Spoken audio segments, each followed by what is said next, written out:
It's week 36 of A Year of Wisdom. Let's get to reading.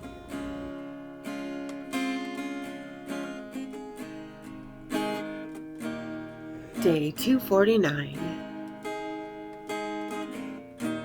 Job 6. Then Job replied, "If only my grief could be weighed and placed with my calamity on the scales, for then it would outweigh the sand of the seas. No wonder my words have been rash.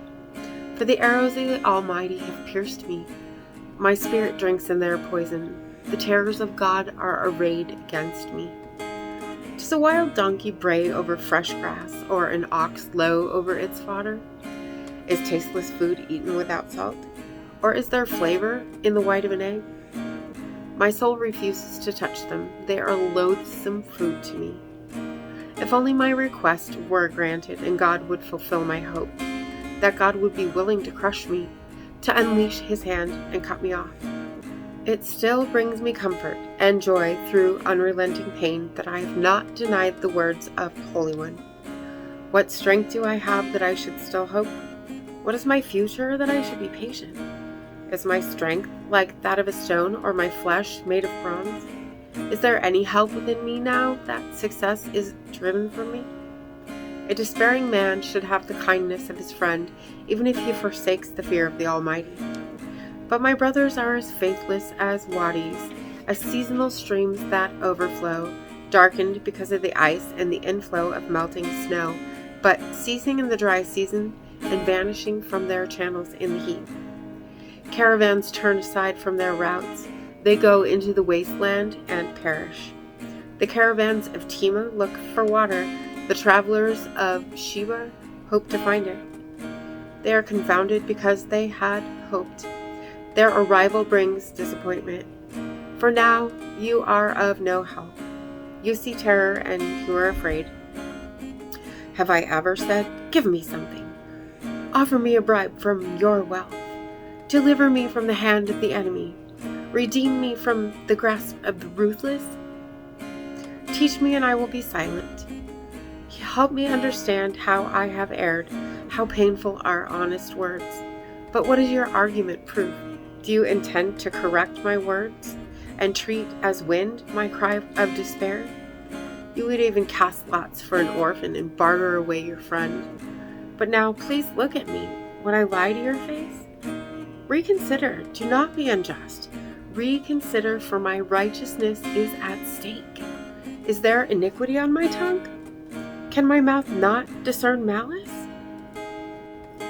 Proverbs 6. My son, if you have put up security for your neighbor, if you have struck hands in pledge with a stranger, if you've been trapped by the words of your lips and snared by the words of your mouth, then do this, my son, to free yourself, for you've fallen into your neighbor's hands. Go, humble yourself, and press your plea with your neighbor. Allow no sleep to your eyes or slumber to your eyelids. Free yourself like a gazelle from the hand of the hunter, like a bird from the snare of the fowler. Walk in the manner of the ant, O slacker. Observe its ways and become wise. Without a commander, without an overseer or ruler, it prepares its provisions in summer. It gathers its food at harvest. How long will you lie there, O slacker? When will you get up from your sleep? A little sleep, a little slumber, a little folding of the hands to rest, and poverty will come upon you like a robber, and need like a bandit.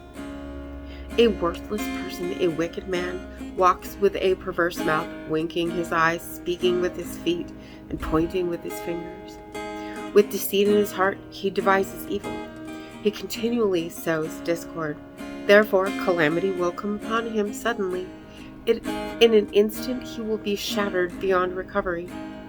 There are 6 things that the Lord hates, 7 that are detestable to him: haughty eyes, a lying tongue, hands that shed innocent blood, a heart that devises wicked schemes, feet that run swiftly to evil, a false witness who gives false testimony, and one who stirs up discord among brothers. My son, keep your father's commandment and do not forsake your mother's teaching. Bind them always upon your heart. Tie them around your neck. When you walk, they will guide you. When you lie down, they will watch over you. When you wake, they will speak to you. For this commandment is a lamp, this teaching is a light, and the reproofs of discipline are the way to life, to keep you from the evil woman, from the smooth tongue of the adulteress. Do not lust in your heart for her beauty, or let her captivate you with her eyes. For the levy of the prostitute is poverty, and the adulteress preys upon your very life. Can a man embrace fire and his clothes not be burned? Can a man walk on hot coals without scorching his feet? So is he who sleeps with another man's wife. No one who touches her will go unpunished. Men do not despise the thief if he steals to satisfy his hunger, yet if caught, he must pay sevenfold. He must give up all the wealth of his house. He who commits adultery lacks judgment. Whoever does so destroys himself. Wounds and dishonor will befall him, and his reproach will never be wiped away. For jealousy enrages a husband, and he will show no mercy in the day of vengeance. He will not be appeased by any ransom or persuaded by lavish gifts. Ecclesiastes 6. There's another evil I have seen under the sun, and it weighs heavily upon mankind. God gives a man riches, wealth, and honor, so that he lacks nothing his heart desires. But God does not allow him to enjoy them. Instead, a stranger will enjoy them. This is futile and a grievous affliction. A man may father 100 children and live for many years, yet no matter how long he lives, if he's unsatisfied with his prosperity and does not even receive a proper burial, I say that a stillborn child is better off than he. For a stillborn child enters in futility and departs in darkness, and his name is shrouded in obscurity.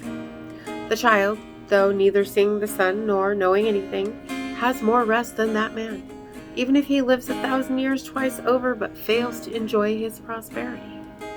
Do not all go to the same place? All a man's labor is for his mouth, yet his appetite is never satisfied. What advantage then has the wise man over the fool? What gain comes to the poor man who knows how to conduct himself before others? Better what the eye can see than the wandering of desire. This too is futile and a pursuit of the wind. Whatever exists was named long ago, and whatever happens to a man is foreknown. But he cannot contend with one stronger than he. For the more words, the more futility, and how does that profit anyone? For who knows what is good for a man during the few days in which he passes through his fleeting life like a shadow? Who can tell a man what will come after him under the sun? And as always, thank you so much for being here today. If you haven't already, hit that subscribe button right there and click the bell if you want to get notifications, and hit that like button too for me. And I will see you tomorrow. And my heart is worry worn. I know without a doubt you'll carry me out of the storm. I'm standing at the crossroads.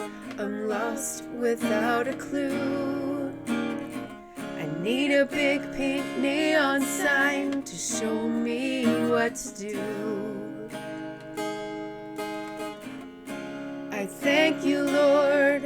It glorifies you when you're the only answer.